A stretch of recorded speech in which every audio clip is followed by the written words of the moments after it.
Hey everyone, I am here today with Alan Liu, who just came second at the Sydney Regionals, playing none other than my favorite D tier deck, Zamasu.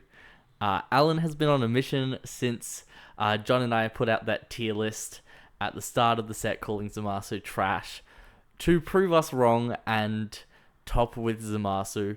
Uh, he has unfortunately, well, I guess not unfortunate that he topped because we love when Alan tops, but he has topped with Zamasu, and proven us wrong. Obviously, couldn't beat John in the finals, so maybe part of our tier list is right. But congratulations, Alan. Why don't you take it away with your deck list? Thanks for having me on the channel, Max. So yeah, played Zamasu.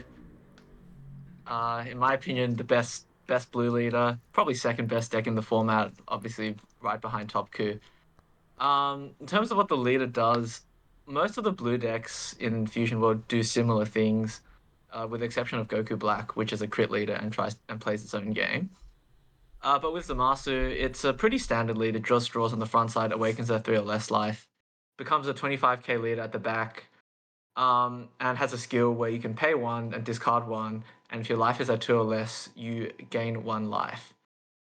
So this skill on the surface it looks like you're like negging a bit hard, but I guess the way I think about it is that it's almost like I view like gaining 1 life as a +2, w- with being that like the when the card goes to your hand, that's one card, and you save a card from your hand trying to defend that life. So that's another card, and you're kind of just paying one, discarding one to get a +2, which in my opinion makes the deck worth it. It's not as bad in terms of resources, whilst it doesn't look like it whilst the leader doesn't officially draw on the backside, it does help in that regard. Um, this is in a weird way is for me like a +1. It's also a 25k leader, which is pretty cool. Red only has so many 25k attackers. They have the Kefla, the Gohan, and some lists which are playing the Android 17, but otherwise they would have to combo a card to on their 20k attackers if they want to try and deal damage to this leader. And finally, the other thing is being able to gain life is really good, especially when being on 2 life is almost a death sentence because of just double strikers, especially Ribrianne plus Glimpse. So against a Zamasu leader, if they can't glimpse you the turn before to put you down to 2, and then Ribrianne glimpse you to finish you off the turn after, because you can just regain that life back and go up to 3. So they have to put you down to 2 the same turn that they're trying to Ribrianne kill you. So that's the yeah. So that's the main advantage of playing this leader. Blue similarly, like I'd say, blue probably has across all the blue decks except Goku Black, they have a similar play style of you want to early game, you want to survive, you just want to get out of attacks efficiently when you can, and then you just want to take the game to about turn 6 or 7 where you can just like slam your bombs, wipe your opponent's board, and just outbattle your opponent from there. And then red at that point would probably be out of gas, and then you can easily snowball your advantage and beat them. So to that end, I'll just go through the different engines of this deck. So the first one is just your initial value engine. So it's just 4 Trunks Youth and 4 Gallic Gun. These are cards I'd say you mull for in your opening hand because it's a turn 1 play. You're not really doing too much. It gets you out of an attack. Um, Generally, I would combo off cantrips early game to get out of attacks because if I leave a Trunks on the board, odds are it's getting killed by like one of like so many top Ku's neggers. And a Gallic Gun is just an easy way to use that one energy to get out of attack. So normally with blue leaders, I'd say is you want to combo out of attacks early game, just like if you can do it efficiently with like Trunks, cantrips, or Gallic Guns, in order to maintain your hand size a bit like a little bit around 7, so that you can get the benefit of your of your effects because half blue's gimmick in Fusion Board currently is to have their hand size below 7. So if you take too much damage, it's not great that you half your decks gets turned off. So early game, you for Zamasu, you kind of just want to like get out of attacks efficiently, just so your hand stays around 7 or 8, and then once your opponent's starting to hit you really hard and you can't get out of like, let's say 25k attacks whilst you're on a 15k leader, you take them down. You let them hit you down to 3 awaken and then get out of attacks then. But early game, these are really important for just for the early game value. And Pilaf obviously is a completely broken card, both in the late game and early game. In the early game, you can combo off one cost like Earthling, so there's a bunch of other ones in the deck, and then just grab it back with Pilaf. So it's another just one energy play that gives you some value, gets you some free combo power if you need it. And late game, if you just have like two Pilaf, you can just like it basically becomes like pay an energy, get 10k combo for free that you can just keep looping back and forth, which is exceptionally silly and, in my opinion, probably would need to get banned. Um, so that's the simple early game value package.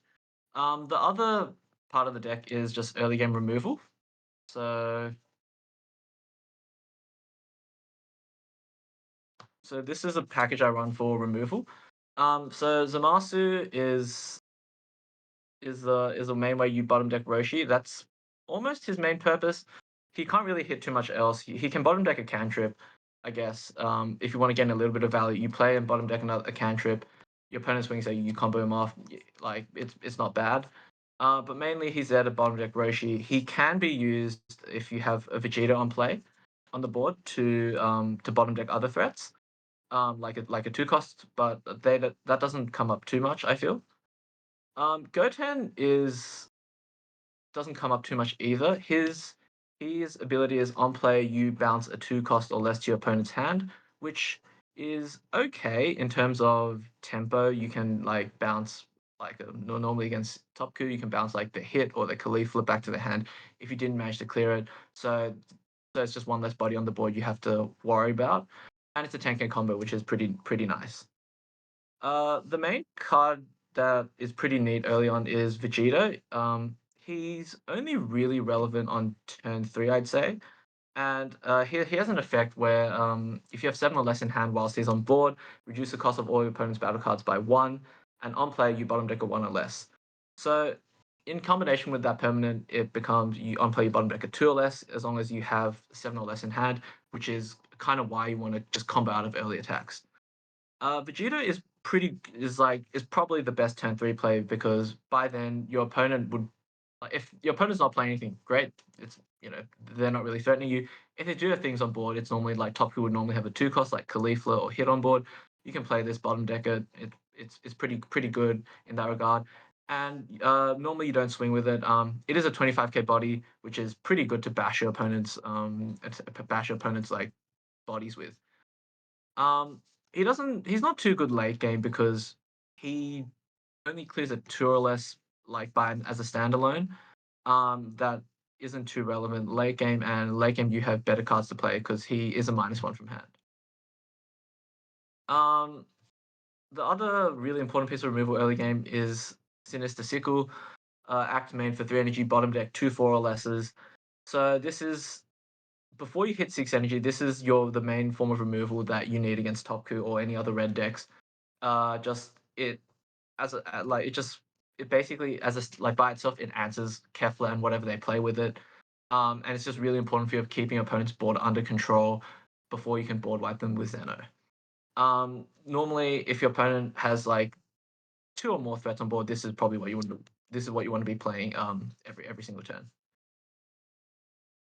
And moving on to Zeno, this is probably the card that you always want to have. You always want to have one copy of this card in your hand generally at all states of the game because um, on turn 6 your opponent probably has a board, especially against red, especially against like red or top goo.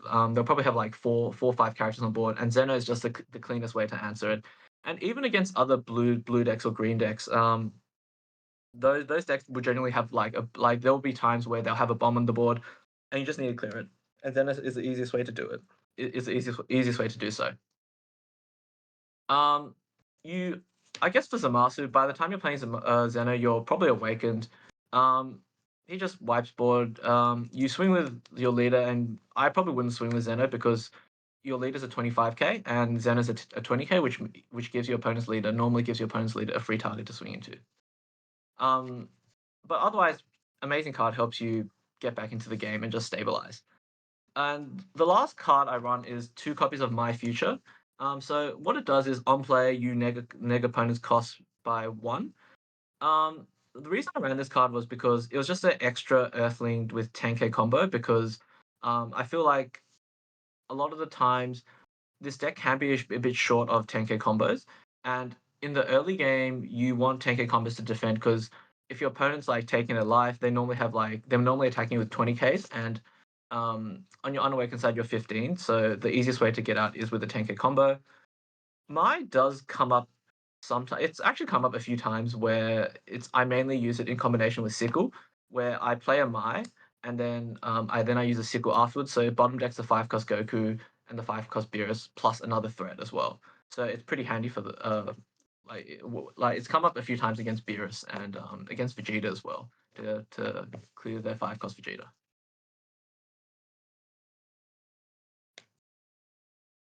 And then the rest of the deck is just like top end like your top end threats. So so for my top end threats, I ran these cuts. So three Go tanks and three Zamasu fused. You wouldn't play these guys on turn 4 if your opponent has things on their board. You'd rather sickle them. Um, but if your opponent doesn't have too much going on, then these guys are great to play because they are like Go tanks.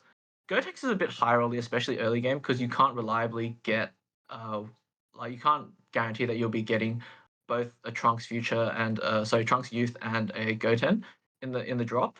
Um, if you only have one of those, Zamasu is generally better than Gotenks just because the draw would make up for that one card you get back, and he has an on KO effect, which can come up a few times. It means that red would have to neg it twice to kill it, or just run it over twice, which is really hard. But basically, yeah, these guys are just decent. Like if you don't play them early, if your opponent has a board because you'd rather sickle them or just play Vegeta or other things to clear their board. But they go really great with your other top end finisher, Goku Black. Um, so this is basically how you win the late game. When you hit about 7 energy, because you'll play a Goku Black, ideally pick up a Gotenks, and by that point, Gotenks should be able to pick up 2 cards. Goten picks up a Trunks and a Goten, and then you probably discard the Trunks with Leader Skill just to go back up to 3 life if you need to, and you just like it just rebuilds hand size, gets threats on the board. Your opponent has to worry about that, and just keeps you in the game and allows you to outvalue your opponent. My other top end threat was Vegito. It so like the main reason I ran this card over a card like 5 cost Vegeta was that is because Vegeta has 5k combo, and it's pretty handy in especially in it's not too great against red. Against red, Vegeta is probably a better card because Vegeta bottom decks a card and Vegito bounces a card back to hand, and against red you definitely rather bottom deck their threats, and they don't really have much that's greater than a that's actually greater that's actually 5 or greater. But what Vegeta is really good at, it's pretty good into blue and it's pretty good into non-red decks because most of those decks have threats that cost 5 energy, like especially the 5 cost Vegeta, the 5 cost blue Vegeta. Um, and with those kind of threats, you really want to bounce them immediately. And Vegeta gives you 2 30k swings, which against blue means it's it's like it's like 2 15ks worth of combo, which is like either 4 cards or like 2 super combos if they want to like combo out of everything. Whereas compared to the 5 cost Vegeta, if you just play the 5 cost Vegeta, it's just 1 super combo or 2 10ks for them to get out of it. Um, I do think I would consider putting I do regret not putting in like one of the 5 cost Vegeta in just because it gives you an option to double strike, and it is a little bit better against red. But Vegeta overall, I preferred because it had the 5k combo compared to the Vegeta, which doesn't have any combo, and you don't want to have too many bricks in Zamasu or in just any decks in general. And last card is 4 Kai super combos. Don't think it really matters, although there is a event card that searches for a Supreme Kai, so this in theory might be the best super combo because you can bluff it. Um, and yeah, that's pretty much it for the Zamasu deck because it's just get value early, get some small incremental value early game, combo out of things, clear opponent's board, and then outvalue your opponent with your bombs. Cool, very nice. Well, thanks for giving us those lists. Just a couple quick questions. So, at the moment, most topical decks have kind of avoided running Android 17. How how much worse does the master get in a format with Topku running Android 17s? Because that essentially just gets an extra 225k attacks into your leader that they normally wouldn't have. Well, I guess one extra 25k attack, potentially a second, because they're more consistently seeing 25k bodies to play off Kefla. Yeah, it is annoying because it just means that they save a card. They don't have to combo a card on their leader swing. Um, I guess against Topku, with Zamasu, it's just basically a matter of resources almost.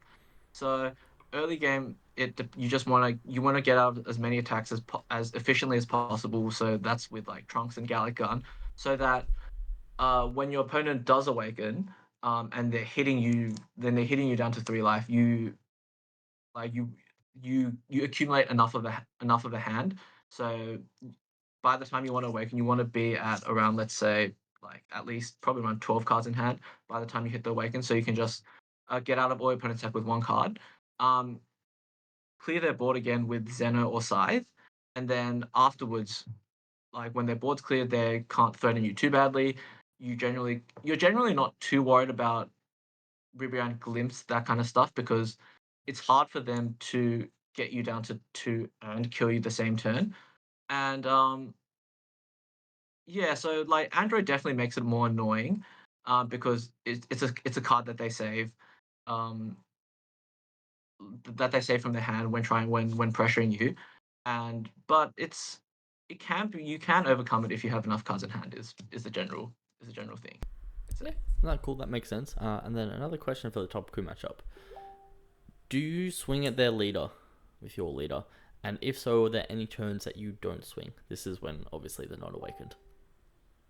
I generally swing just to get the draw. I don't know. Like so far, I've swung, and I think in most of those situations, they've had like a Roshi on board, and or like I know they're gonna awaken. And I've generally swung so far.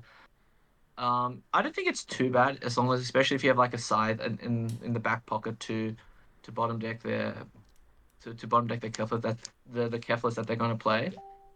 And I would say that swinging is not too bad because if they're on 4 life, and this did come up a few times where I had like a Vegito on board, and I played like a second Vegito. They're on 4 life. I swung with my leader. They took it because they wanted to, because the top gun they kind of wanted to awaken, and I just like take out two more 10Ks from their hand with these Vegetos. Um, so I don't think like swinging's that bad because if you don't swing at them too much, they will just accumulate a big hand, and then that makes it easier for them to rebrand to dump on a rebrand and kill you. But I've generally found that swinging works. Obviously, if they have a body to swing into, I'll swing at their body before their leader, as long as they're not awakened. But I do value the draw quite a lot because you want to see your pieces of removal, and especially Scythe early game and Zeno late game. Yeah, no, cool, sweet. That makes sense. And now I guess this is a question that a lot of people probably have for you, Alan. You top a lot of events, and I mean a lot Mm. for all Bandai card games.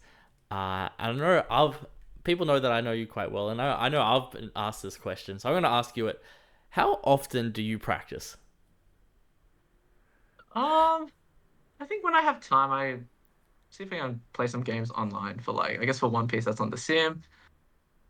Dragon Ball's probably on the Untapple client. Yeah, when I have time, but yeah, I don't know. It depends on my schedule. So when I have time. And then for those who want to top like you and then don't have time, what can you suggest to help players get a bit more consistent in results? Oh, I think I would say. play one of the top decks and just figure out how to play it, figure out the matchups, and um, honestly, practice is probably key. Just figuring out what lines, what plays are optimal at each point in the game, and how to respond to what your opponent does. At the end of the day, a lot of this probably comes through practice, um, and playing a good deck. Yeah. Yeah, that makes sense. And last but not least, Alan, would you like to give any shout outs? Yeah, shout outs to my brother who helped me get all the Fusion World cards, and shout out to you, Max, for the video and all the testing we've had. Although you did make a very inaccurate tier list. We don't talk about that, yeah? It's in the past. Yeah, that's all right. Shout out to all the Melbourne boys, all the Melbourne Dragon Ball boys. John, Benny, Kevin, Blake, Jun. Yeah, just having good chats about the game. And yeah, and thanks to TAC for hosting a good event as usual. Yeah, sweet. Well, thanks so much for coming along and doing this video, Alan. I'm sure we will see more of you topping in the future. Alright, if you guys enjoyed watching at home, please make sure to like, comment, and subscribe. It really helps. I'll catch you guys in the next video.